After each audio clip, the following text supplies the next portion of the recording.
Hi Virgo, ito na po ang inyong reading, mid-June 2026, mid-month na po tayo ng Hunyo.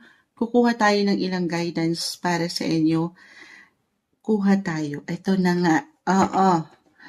So parang kakastart lang ulit ng live natin. Live na live po tayo syempre pa sa bawat zodiac signs na ating binabasahan. Live ko po itong kinakaharap lahat. Saan madalas po tayo ay nasa TikTok, so sana maging part kayo nito. Usap tayo. Virgo energy, kamusta kayo? Any guidance? Anong asahan nyo ngayong mid-June? Mid-month ng buwang ito? Message?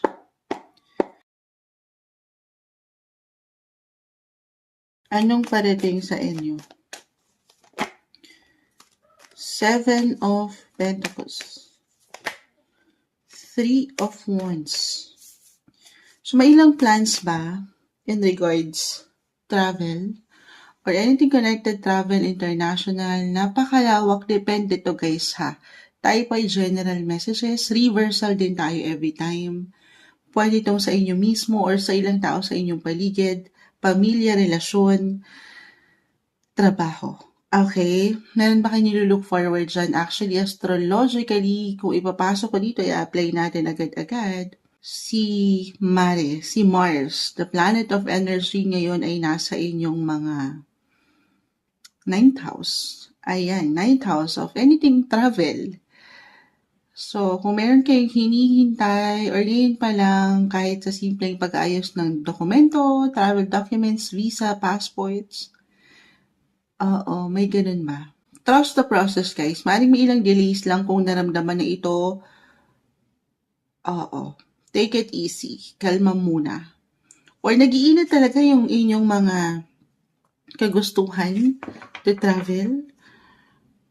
Ang lawak ni 9th house. Kung meron kayong inaasikaso, inaayos, pagdating din sa gobyerno, ilang legal matters, legal issues, meron ba? Tayo po ay general message. Hindi po ako, hindi isang legal advisor si Moonchild. Pero marahil kailangan kong mabanggit ito para sa inyo. Magplano guys para sigurado sa ilang gusto nyong patunguhan.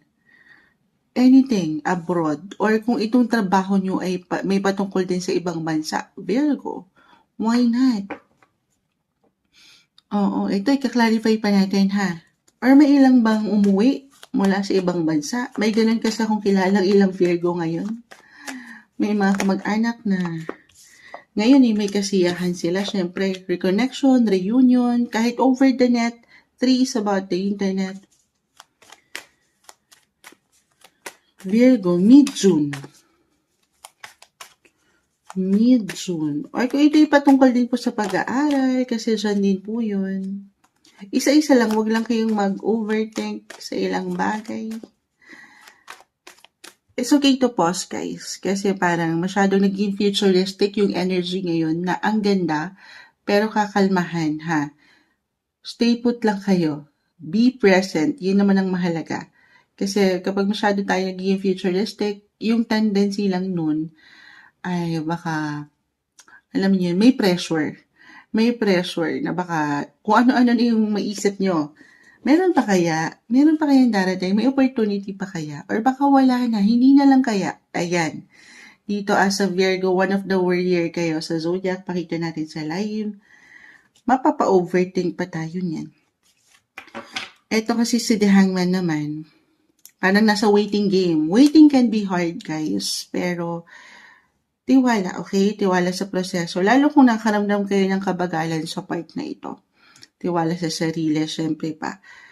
Si The Hangman, waiting with the purpose. Okay? Merong purpose. Kita mo, may liwanag dyan sa inyong kaisipan. Gamitin niyo yung pagkakataon na ito. Itong nararamdaman niyo na kabagalan para mag-reflect, review, reassess yung mga gusto niyo pang ma-reach or nakikita niyo kayo in the long run. Yung merong long-term plans or long-term intention po. Ito nito. Easy lang sa inyo to, Virgo, kasi very orderly naman kayo. Marunong kayo mag-plan. So, kalmahan ha, isa-isa lang. Huwag kayong ma-pressure. At pa tayo, Virgo, any guidance? Ano pang kailangan niyong marinig? May travel talaga.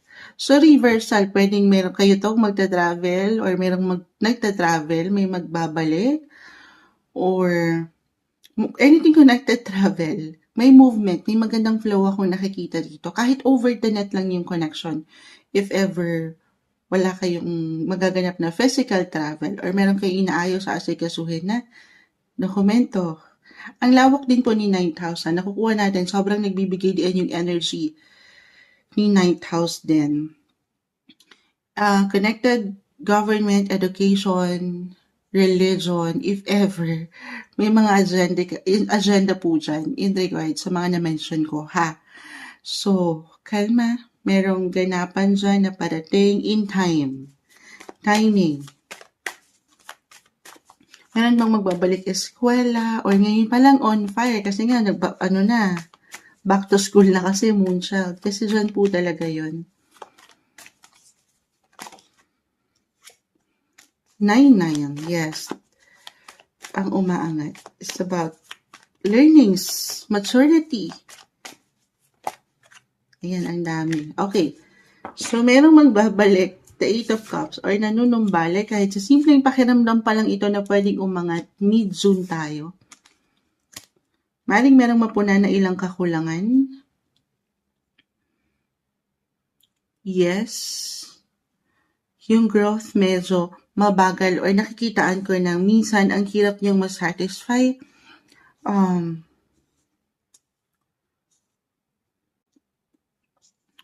Okay. Asan na ba tayo? Napapost lang bahagya. Bahagya po tayo inuubo. Patawarin si Moonshot. Di pa rin nawawala. Ano na yung mention ko? So, andito tayo guys. Gemini season. And this time, mid-June po, nagpatuloy na nag-highlight ang inyong mga 10th house of career. The King of Wands, maaaring especially kung itong career nyo ay connected sa ibang bansa na or nasa ibang bansa kayo. May magandang possibility dyan. Pero meron akong kakulangan na nakikita. Maaaring hindi kayo masyadong satisfied doon sa opportunity na yun. For some of you 9, 10 of Pentacles, 7 of Pentacles, all are in reverse. Parang bitin, parang hindi umaangat yung contentment na okay lang naman. Syempre naman, know your worth pagdating sa possession or sa relationship, partnership, tayo ay general reading. Pero higit pong magbibigay din ng mga career nyo kung saan kayo kumikita. Pero nakikitaan kayo nung enerhiya, nung kakayanan. Someone boss-like, yung energy, hindi nyo pa man to po na, okay? Nag-highlight din ngayon astrologically ang inyong mga 12th house. 12th house is about secrets pa or mga ilang nakahide at kung aking i-apply sa ilang barahan nyo ngayon. Alam ko meron akong na-mention minsan, pagdating sa astrology, hindi nyo na kailangan laliman, ano pa man, na i-connect ako kasi sa ilang baraha. Nakikitaan kayo, someone nakatataas, Virgo. Hindi nyo pa man ito masyadong puna. Pero na-appreciate kayo yung energy, lalo kung alam nyo sa sarili nyo na binibigay nyo yung best nyo sa inyong mga buhay paggawa. Yan ang hindi nababaliwala. Napapa-overthink na nga kayo kasi baka parang hindi ako napapansin. Napapansin kayo guys. Maharing tahimik lang siyang pinagmamasdan kayo. Kung ano yung kakayanan nyo or paano kayo mag-effort sa work. Yun lang i-claim pa natin. I-claim natin, syempre naman, may magandang flow. Maaaring makitaan yung magandang progress ang inyong buhay karera. Meron tayong darating na new moon. Kanina ko pa yan na-mention. In your 10th house, mid-June, guys. So, new moon is all about beginnings, new beginnings, fresh start. And nasa inyong karera, buhay career. It could be a new possession, new promotion, new client. Okay. Siyempre, i-claim natin yun. Meron lang akong kakulangan. Maaaring ang hirap niyong masatisfy. Siyempre, kasi alam niyo parang, okay na ba yun? Sapat na ba yun? Parang medyo nabibitin tayo. So, of course, it will be up to you. Pag nilay-nilayan nyo, if ever dyan mag-connect yung ilang messages, do some reflection, review, reassess kung ano itong itinatakbo ng buhay-buhay nyo. Life in general. Okay, pero sabi ko nga, yung ito yung waiting game si The Hangman, yung waiting can be hard, 'di ba? Pero may dahilan kung bakit parang may mga bagay na ang bagal or ang tagal. Tiwala, guys, tiwala sa proseso. At syempre sa sarili, iwasan ng pagiging overthinker niyo. Minsan, di maiwasan tao lang tayo, pero as much as alam mo sa sarili mo na patuloy ka lang sumasabay sa flow, so patuloy kang sumusubok sa ilang pagsubok ng buhay, wala kang dapat ikabahala. Siguro kasi parang may kulang, kasi alam mo sa sarili mo, binibigay mo yung best mo. Or kasi andito rin po yung ilang priorities mo. Of course, money, family, na parang hindi ka masyado pang nakakapag-provide or wala kang kakayanan ngayon. Ganun yung energy, feeling nyo may kulang pa or hindi pa nagiging sapat. Lalo pa kung kayo mga breadwinners or providers. Ang hirap magkaroon ng kasapatan sa true lang pagdating sa mga material na bagay ngayon sa hirap ng buhay, tama. Pero kalmahan nyo. Okay? Iangat lang din lahat. Surrender nyo yung mga worry nyo, guys. Kasi nakikita ko may ilang worries kayo dito na hanggat kaya, pangatan yung maturity, yung katatagan nyo rin, stability, yung security sa sarili nyo na magagampanan nyo, maharap nyo yung ilang gampanin sa buhay. Kalma, take everything one day, one step at a time. Ito yung umangat na guidance advice, messages para sa inyo, mid-June 2026. Virgo.